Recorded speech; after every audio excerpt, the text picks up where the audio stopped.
Hey everyone, it's Lava Lamp. Today I have the honors of showing you my first ever Virt-A-Mate beginners friendly creators tutorial. Without further ado, I hate to waste your time and mine, so let's get going right away. So the first thing I'm going to show you guys is how to navigate your viewport.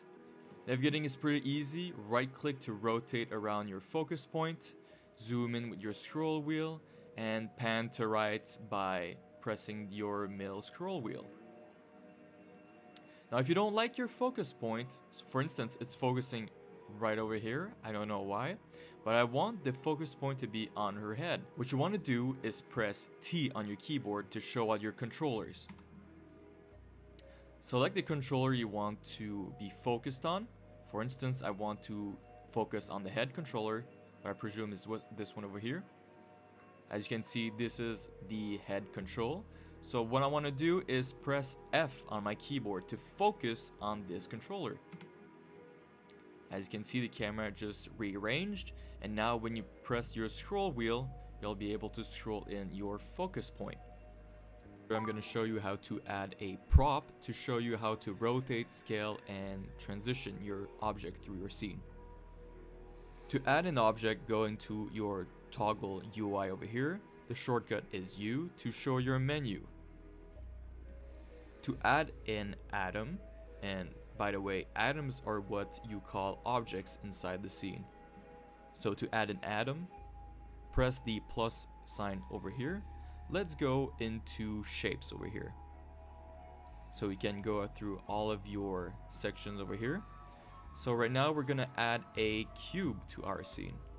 To add the cube, press Q, and then add atom. Now that we have our cube in this scene, how do we select it? It's pretty self-explanatory. Press T to show our controllers, and select your cube's controller. Over here you can do almost everything except scaling. I'm going to show you in a minute. So to rotate your cube, you simply drag and rotate your cube around. To make your cube go from left and right, select one of the arrows over here. Right now we're having collisions and physics to our cube. This is why it's not moving seamlessly. I'm going to show you in a second. To rotate through two axes, select the little cube over here, and you'll be transitioning from two axes at the same time. To scale your cube, go into the Physics Objects Controller tab. And inside this tab, you'll be able to scale your cube and even turn off the collisions. If you want to turn off the physics, you go over here, and your cube will transition from left and right seamlessly without even having to be affected by physics. Next off, I'll be showing you how to add a character to your scene and adjust it. Go into your toggles menu, and then go into the little character tab over here. Press it, and it's going to open automatically the Peoples tab and then the Person atom. To add the character, press Add Atom. As you can see, the character has been added to your scene. Now what we want to do is get a hold of our main character's controller. So press T to show the controllers. Now this is a very common problem in Virt-A-Mate, and selecting the specific controller you want can be tricky sometimes. And right now we have a yellow box that is right in front of our character's controller. The character's controller is the little stick figure over here. So what we're going to be doing is cycling through these controllers. Press C on your keyboard to cycle through all the nearby controllers nearby your mouse. Once you have your little stick figure selected, just push your character back over here, and this is how you move it. To change your character's appearance, entire appearance I mean, go into your appearance presets over here. To select an existing appearance, press Select Existing. Over here you'll be able to cycle through every one of your saved characters. I'm gonna select one over here. Press the one you want and let the game load your character. As you can see, my character has successfully been added to my scene. To remove the character, simply go into Controls and Physics. On the top right section of your menu, press Remove.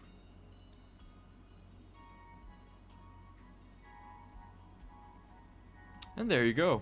Your character has been successfully removed from your scene. Next off, I'll be showing you how to change the hair and the clothing of your character.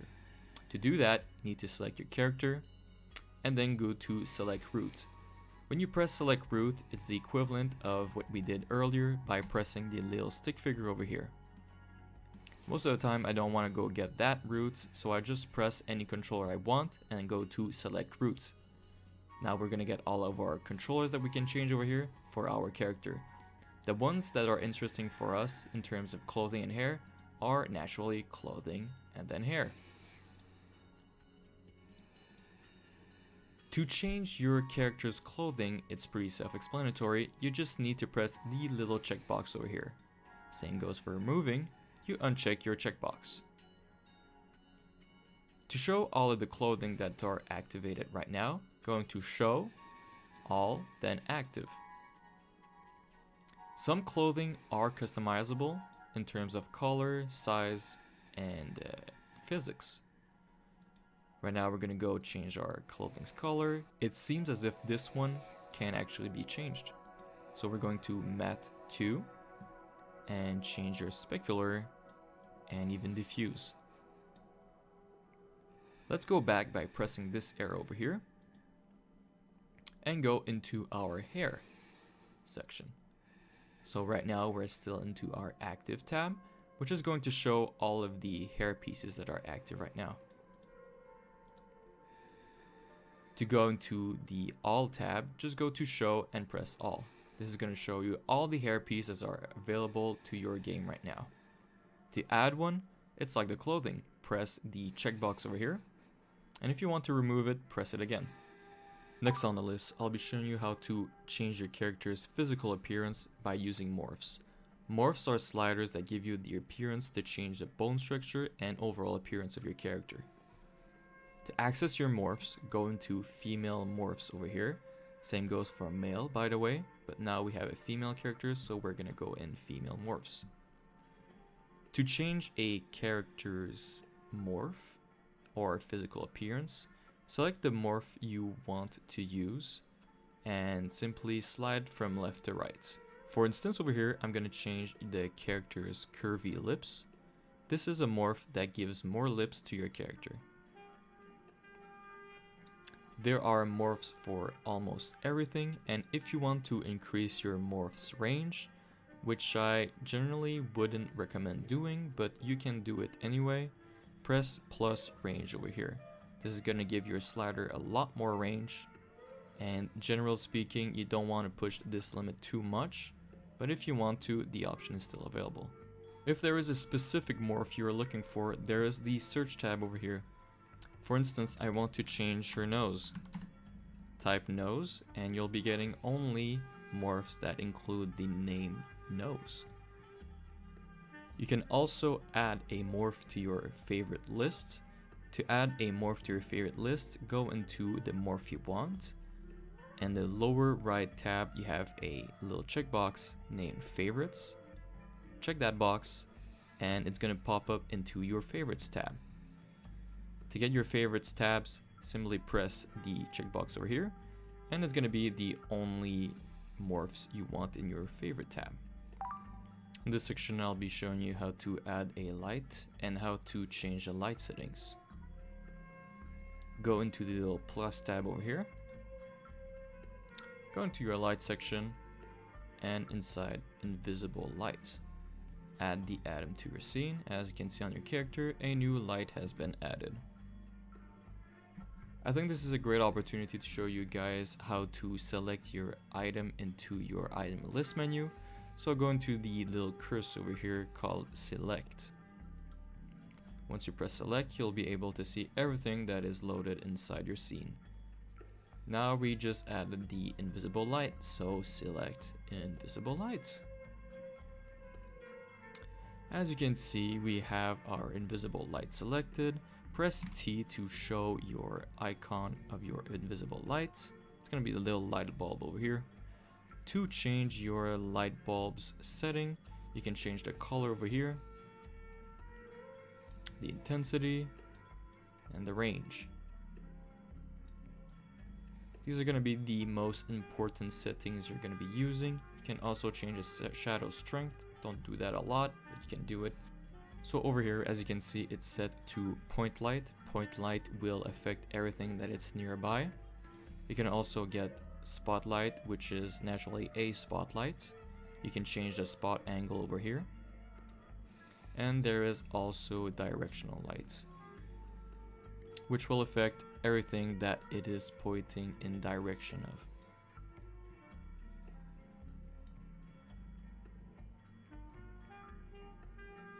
You can also change your render mode to automatic, force pixel, or force vertex. I never choose these options. And your shadows quality. I usually go with medium because I don't have a very strong GPU. Making your own light setup can be pretty tedious, so there is a very nice way to get around that problem. Go into your subscene add menu over here, which is the little flag. Add a subscene to your scene. Let's show our controllers. The subscene is right over here. It's the little flag. So what you want to do is select your subscene, load existing, and flatten your whole list so you can get all of your previews in one area. So as you can see, these are all subscenes and they show you different lighting setups that are made by creators and modders. So for instance, I want this light setup over here. Simply click it and it's gonna load the lighting setup around this little subscene. And you can simply drag wherever you want your lighting setup to be. So for instance, I want it to be near this character. So I'm gonna let my lighting setup rest right next to my character. Now that we tackled the more beginner-friendly stuff, I'm gonna go with a little bit more advanced knowledge, such as posing your character. Let's show these controls by pressing T. Select any controller you want. For instance, I'm going to show this hand control over here. As you can see, the hand is pretty far away from the actual controller. That's because it's set to on. On, there will be a little bit of tension left on the controller. If you want your controller to be locked on the hand, press lock. As you can see, the controller is going to follow the hand as hardly as it can. Same goes for rotation. If you want the rotation to be locked entirely, this is how you do it. There is also comply, which is a softer version of on. You can change how hard the controller is linked to the hand by changing the comply position string over here. You can also turn it off. Same goes for rotation. Next off, we have parent link. This is only for when you're linking a controller to another. For instance, let me click select a link to scene. So once you press this button over here, you'll be able to select another controller on your scene. And that could be anything. It could be a light, it could be an atom, it could be your character's hip over here. So I've just clicked the hip. That means that whenever I'm moving this hip, it's gonna move my hand as well. So if you want to remove this link, press your linked controller and press link to, scroll up and press none. It should remove the atom link that was linked to your other controller. After that, there is hold, which is another version of lock that has a little bit more tolerance to it.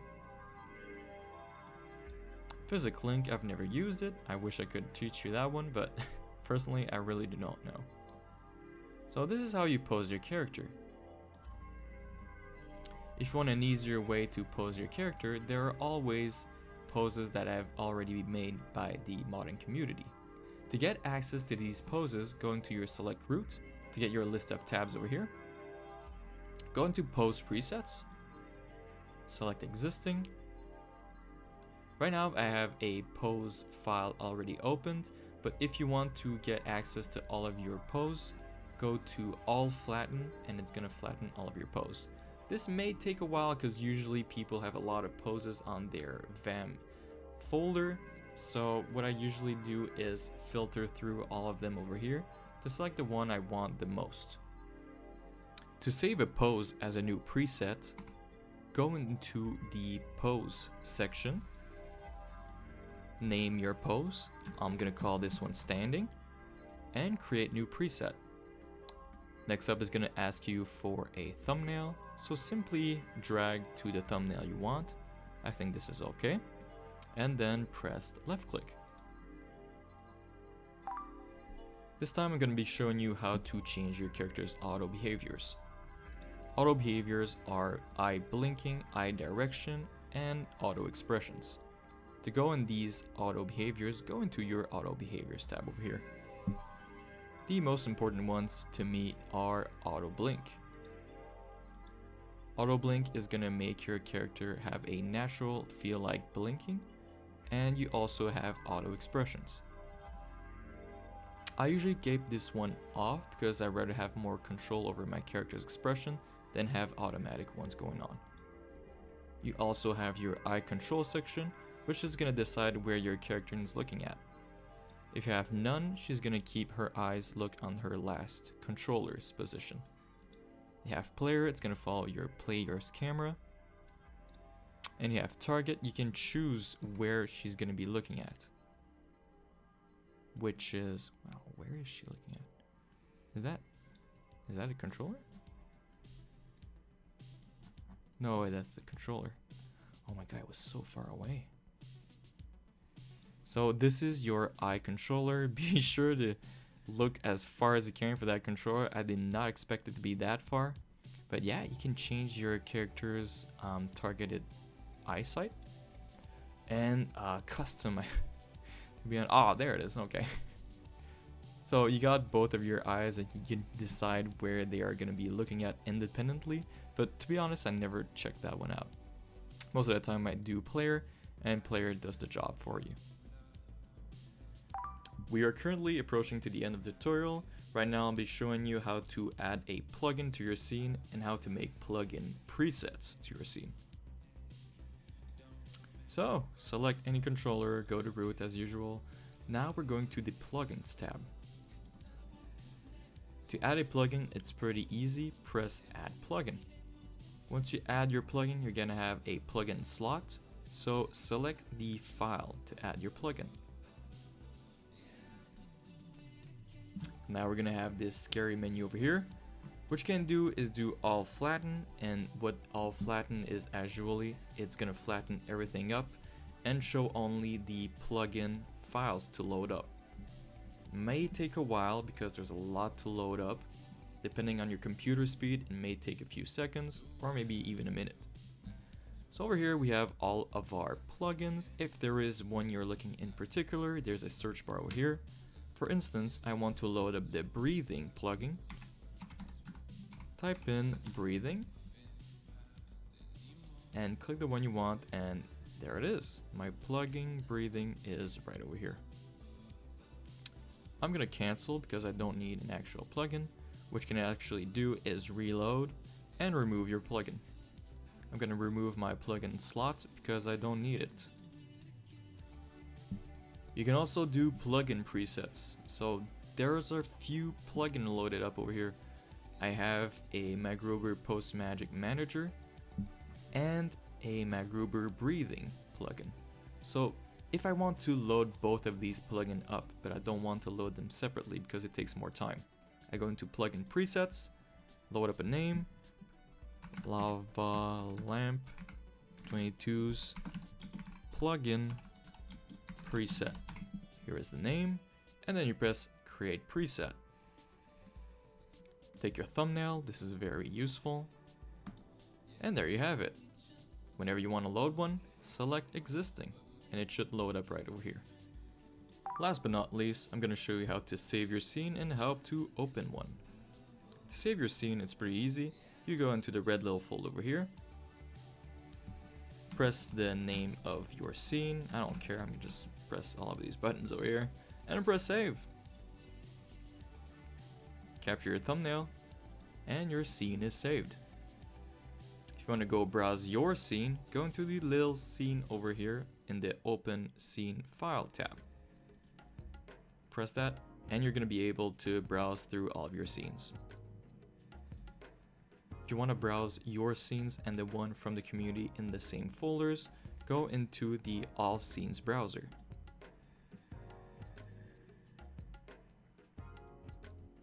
This is going to show you all of the scenes available that the modders make and your own. Alright, seems to cover pretty much all of the basics. VAM is a pretty big game, and explaining it entirely in one tutorial might be a bit too much even for me. So if you want to be kept up to date on future tutorials about VAM, be sure to subscribe to my channels, and I'll be sure to release some more eventually. And yeah, usually I used to be with Honey Select and Illusion Games, but sadly it just wasn't living up, and Virt-A-Mate feels like a very more complete engine to create 3D scenes. Thank you very much for watching. Have a good day, everyone.